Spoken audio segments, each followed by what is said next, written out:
PM Modi आज मणिपुर और त्रिपुरा का दौरा करेंगे। 4,800 करोड़ से ज्यादा की 22 विकास परियोजनाओं का उद्घाटन और शिलान्यास करेंगे पीएम मोदी।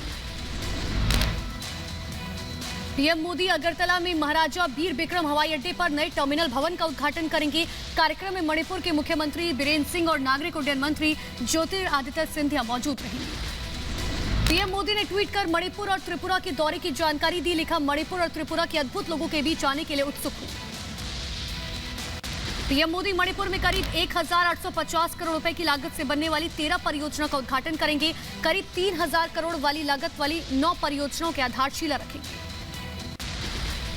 प्रधानमंत्री 1,700 करोड़ रुपए से ज्यादा की लागत से बनने वाले 5 राष्ट्रीय राजमार्ग परियोजनाओं के निर्माण की आधारशिला रखेंगे। कार्यक्रम के दौरान पीएम इम्फाल से सिचर जाने के लिए बने स्टील ब्रिज का उद्घाटन करेंगे। देश भर में बच्चों के वैक्सीनेशन का आज दूसरा दिन। कल पहले दिन 41 लाख बच्चों को दी गई कोरोना वैक्सीन की पहली खुराक। पीएम मोदी ने ट्वीट कर वैक्सीनेशन पर जताई खुशी।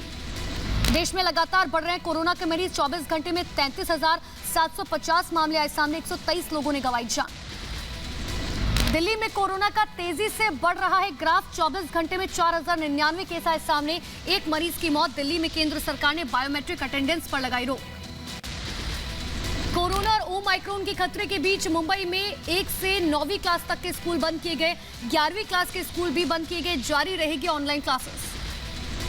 कोरोना को लेकर झारखंड सरकार का बड़ा फैसला। अगले आदेश तक बंद रहेंगे सभी शिक्षण संस्थान। रात 8 बजे तक ही खुली रहेंगी व्यावसायिक प्रतिष्ठान। कोरोना से संक्रमित हुए तेलंगाना कांग्रेस अध्यक्ष रेवनथ रेड्डी ट्वीट कर खुद दी जानकारी।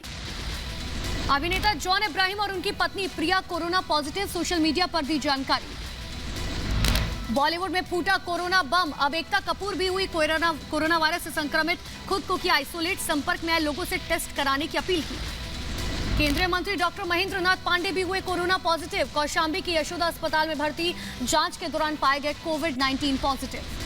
कोलकाता के अस्पताल में फूटा कोरोना बम। एनआरएस अस्पताल में 70 डॉक्टर और नर्स कोरोना संक्रमित मिले। यूपी के बदायूं में स्वास्थ्य कर्मियों की बड़ी लापरवाही आई सामने। बिना मास्क के ही लोगों को लगा रही है वैक्सीन। देश में ओमाइक्रोन से संक्रमितों की संख्या पहुंची 1700 के पार। एक महीने में 24 राज्य और केंद्र शासित प्रदेशों तक पहुंचा नया वेरिएंट। देश के 2 राज्य कोरोना के नए वेरिएंट ओमाइक्रोन से सबसे ज्यादा प्रभावित। महाराष्ट्र में सबसे अधिक 510 और दिल्ली में 351 ओमाइक्रोन के मरीज मिले।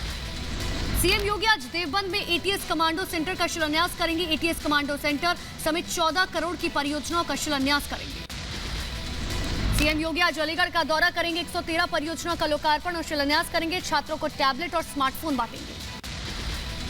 यूपी के 60 शहरों में आज से दौड़ेगी ई सिटी बसें। सीएम योगी करेंगे वर्चुअली लोकार्पण। मेरठ, मुरादाबाद, बरेली, शाहजहांपुर, अलीगढ़ समेत आगरा और मथुरा में दौड़ेंगी ई बसें। यूपी में शामली जिले को योगी सरकार ने दी बड़ी सौगात। 1 करोड़ रुपए की लागत से बनकर तैयार हुए 16 आंगनवाड़ी केंद्र। सांसद प्रदीप चौधरी और विधायक तेजेंद्र निर्वाल ने किया लोकार्पण। यूपी के अमेठी में सीएम योगी कांग्रेस पर जमकर बरसे। कहा, कांग्रेस ने हिंदुओं का अपमान किया। बिना नाम लिए राहुल गांधी को बताया एक्सीडेंटल हिंदू। बोले, राहुल के पूर्वज कहते थे हम एक्सीडेंटल हिंदू। और विभाजन जिनके जीन्स का हिस्सा है, भाइयों बहनों। सीएम योगी ने कांग्रेस पर हिंदुओं की भावनाओं के साथ खिलवाड़ करने का भी आरोप लगाया। कहा, केरल में अमेठी की बुराई करते हैं राहुल गांधी। विदेश में भारत का करते हैं दुष्प्रचार। रहते हैं तो भारत के खिलाफ बोलते हैं और जब केरल में जाते हैं तो अमेठी के खिलाफ भी जरूर बोलते हैं। अमेठी की जनता को कोसते हैं। सीएम योगी बोले, चुनावी पर्यटन करते हैं राहुल गांधी। कुछ लोग 4.5 साल गायब रहते हैं और चुनाव आते ही वापस आ जाते हैं। कांग्रेस नेता रणदीप सुरजेवाला के बयान पर स्वामी चक्रपाणी का निशाना। कहा, योगी आदित्यनाथ जी को एक्सीडेंटल योगी कहना संत समाज का अपमान है। देश से माफी मांगे रणदीप सुरजेवाला। अमेठी में स्मृति ईरानी ने विपक्ष को घेरा। कहा, पिछली सरकारों के समय यूपी में गुंडे घूमते थे। बीजेपी सरकार में अमेठी का विकास हुआ है। समाजवादी पार्टी पर सीएम योगी ने करारा प्रहार किया। कहा, सपा ने गरीबों का पैसा लूटा। जेसीबी से निकाले जा रहे नोट। छापे से सपा को हो रही है दिक्कतें। अमेठी में केंद्रीय मंत्री स्मृति ईरानी की रैली संबोधन के दौरान जमकर कांग्रेस पर हमला। कहा, एक परिवार सिर्फ फोटो खिंचवाने के लिए आती है। कांग्रेस पर निशाना साधते हुए स्मृति ईरानी ने कहा, एक ही परिवार ने रोका अमेठी का विकास। 50 साल राज किया लेकिन घर तक नहीं दे पाए। सीएम योगी के ऐलान के बाद अखिलेश यादव ने भरी हुंकार, विधानसभा चुनाव लड़ने को लेकर कहा, पार्टी जहां से चाहेगी मैं वहां से चुनाव लड़ूंगा। बीएसपी नेता सुधींद्र भदौरिया ने बीजेपी और एसपी पर साधा निशाना, कहा जिस अपराधीकरण की बात होती है प्रदेश में वो बीजेपी और सपा की देन है।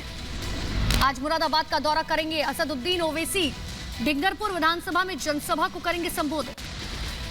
बस्ती पहुंचे बीजेपी अध्यक्ष जेपी नड्डा ने कहा, विरोधी पार्टियों ने जाति धर्म के नाम पर बांटने की कोशिश की, हमने लोगों को जोड़ने का काम किया। पीएम मोदी सिर्फ विकास की राजनीति करते हैं।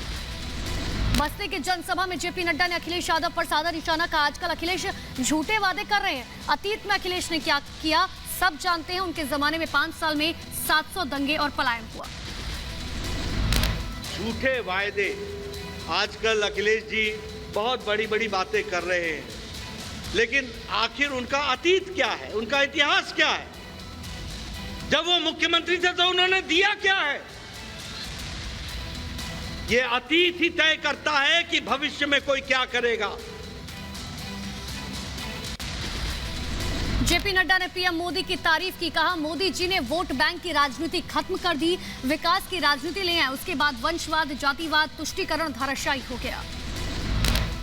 वोट बैंक की पॉलिटिक्स को मोदी जी ने समाप्त कर दिया, विकासवाद को ले आए, चाहे जातिवाद हो, चाहे क्षेत्रवाद हो, चाहे वंशवाद हो, चाहे तुष्टीकरण हो, ये सारे के सारे धाराशायी हो गए।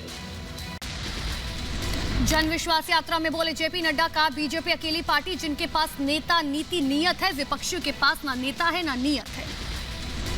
जिन्ना को लेकर भी बीजेपी अध्यक्ष जेपी नड्डा का अखिलेश यादव पर बड़ा हमला। उन्होंने कहा जिन्होंने देश का विभाजन किया उनके नाम को लेकर आज भी समाज को बांटने पर तुली हुई है समाजवादी पार्टी। अखिलेश यादव का बीजेपी पर निशाना, कहा नए साल पर जब हमने 300 यूनिट फ्री बिजली का फैसला किया सबसे ज्यादा करंट तो बीजेपी को लगा। अखिलेश का योगी पर तंज, कहा बीजेपी से बड़ी झूठी पार्टी कोई नहीं, जनता जान गई है हकीकत, चुनाव में बीजेपी का होगा सुपड़ा साफ। यूपी में चुनाव से पहले बीएसपी को बड़ा झटका, एसपी में शामिल हुए बीएसपी सांसद और नेता राकेश पांडे। 9 नेता समाजवादी पार्टी में शामिल हुए, बीजेपी विधायक माधुरी वर्मा समाजवादी पार्टी में शामिल हुई, बहराइच की नानपारा सीट से एमएलए हैं माधुरी। पंजाब कांग्रेस में फिर सामने आई कलह, डिप्टी सीएम सुखजिंदर सिंह रंधावा और नवजोत सिंह सिद्धू के बीच बढ़ा मनमुटाव। रंधावा बोले अगर सिद्धू चाहते हैं तो मैं गृह विभाग छोड़ने को तैयार। राज्यसभा सांसद हरनाथ सिंह ने बीजेपी अध्यक्ष जेपी नड्डा को चिट्ठी लिखा, मेरे सपने में भगवान कृष्ण आए थे, उन्होंने सीएम योगी को मथुरा से चुनाव लड़ाने के लिए कहा। बीजेपी को उत्तरकाशी में बड़ा झटका, पूर्व विधायक मालचंद और जिला पंचायत अध्यक्ष दीपक विजलवाड़ ने थामा कांग्रेस का दामन। उत्तराखंड के पूर्व सीएम हरीश रावत का बीजेपी पर तंज, कहा 3 मुख्यमंत्री बदलने को कहते हैं, 3 तिगाड़ा काम बिगाड़ा, 5 साल में 3 मुख्यमंत्री बदले, उत्तराखंड में अब बनेगी कांग्रेस की सरकार। पंजाब विधानसभा चुनाव में नवजोत सिंह सिद्धू का बड़ा चुनावी दाव, का हर महीने महिलाओं को देंगे 2000 रुपए और साल में 8 गैस सिलेंडर, स्कूली छात्राओं के लिए भी निकाली चुनावी स्कीम। पंजाब चुनाव से पहले बीजेपी को बड़ा झटका, 4 दिन पहले बीजेपी में शामिल हुए कांग्रेस विधायक बलविंदर सिंह लाडी ने की घर वापसी, फतेह सिंह बाजवा ने भी छोड़ी बीजेपी। यूपी चुनाव से पहले सीएम योगी का 3,73,000 आंगनवाड़ी कार्यकर्ताओं को तोहफा, मानदेय राशि में यूपी सरकार ने की बढ़ोतरी। उत्तराखंड चुनाव से पहले केजरीवाल का एक और चुनावी दाव, देहरादून की रैली में शहीदों के परिवारों की 1 करोड़ सम्मान राशि देने का वादा किया। सैनिक वोट साधने की कोशिश में केजरीवाल, नव परिवर्तन अभियान के शुभारंभ के बाद रैली में किया एक और ऐलान, का हमारी सरकार बनी तो एक्स सर्विसमैन को सरकारी नौकरी देगी सरकार। इत्र कारोबारी पीयूष जैन से जेल में हुई पूछताछ, डायरेक्टरेट ऑफ रेवेन्यू इंटेलिजेंस की टीम ने की पूछताछ, करीब 2 घंटे तक हुई पूछताछ। कानपुर में अनूप जैन के घर पर 85 घंटे से ज्यादा समय से आईटी की छापेमारी जारी, अनूप जैन के घर आईटी की टीम मौजूद। इत्र कारोबारी पंपी जैन के रिश्तेदार हैं अनूप जैन। अनूप जैन के बेटे को मुंबई से कानपुर लेकर आई आयकर विभाग की टीम, अनूप जैन के बेटे की मौजूदगी में छापेमारी जारी, कई घंटों से चल रही है छापेमारी। कानपुर में पंपी जैन के रिश्तेदार अनूप के घर पर आयकर विभाग का छापा, आईटी की टीम ने मकान नंबर 251 और 272 को सील हटाकर छानबीन शुरू की। पंपी जैन की बड़ी मुश्किल है, सपा एमएलसी पंपी जैन को कानपुर लेकर आई आईटी विभाग की टीम। पंपी जैन के भाई अतुल जैन के घर पहुंची आयकर विभाग की टीम, पंपी जैन के घर से लेकर कारखाने तक की हुई तलाशी। लखीमपुर हिंसा मामले में एसआईटी ने 5000 पन्ने की चार्जशीट दाखिल की, केंद्रीय राज्य मंत्री अजय मिश्र के बेटे को बनाया गया मुख्य आरोपी। चार्जशीट में वीरेंद्र शुक्ला का नाम जोड़ा गया। वीरेंद्र पर धारा 201 के तहत सबूत मिटाने का आरोप। अजय मिश्रा का रिश्तेदार है वीरेंद्र। रिपब्लिक भारत की खबर पर टूटी पंजाब सरकार की नींद। चैंपियन मलिका को मिलेगा उसका हक। डिप्टी सीएम सुखजिंदर सिंह रंधावा ने कहा, खेल मंत्री से करूंगा बातचीत। दिव्यांग शतरंज खिलाड़ी मलिका हांडा का पंजाब सरकार पर बड़ा आरोप। का नौकरी और कैश इनाम का वादा पूरा नहीं किया। कृषि कानून की वापसी के बाद पहली बार पीएम करेंगे 5 जनवरी को पंजाब का दौरा। 42,750 करोड़ से ज्यादा की विकास परियोजनाओं की आधारशिला रखेंगे। दिल्ली अमृतसर कटरा एक्सप्रेसवे का शिलान्यास होगा। एनसीबी में कार्यकाल पूरा होने पर समीर वानखेड़े को डीआरआई भेजा गया। डीआरआई से ही एनसीबी गए थे वानखेड़े। पश्चिम बंगाल से बीजेपी नेता शुभेंदु अधिकारी को राहत। ममता सरकार की तरफ से दर्ज केस में नहीं होगी गिरफ्तारी। एससी ने ममता सरकार की याचिका सुनने से मना किया।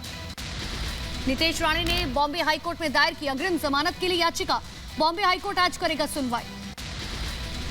चुनाव आयोग ने 5 चुनावी राज्यों को लिखी चिट्ठी। सभी योग्य लोगों को वैक्सीन की दोनों डोज लगवाने और वैक्सीनेशन में तेजी लाने को कहा गया।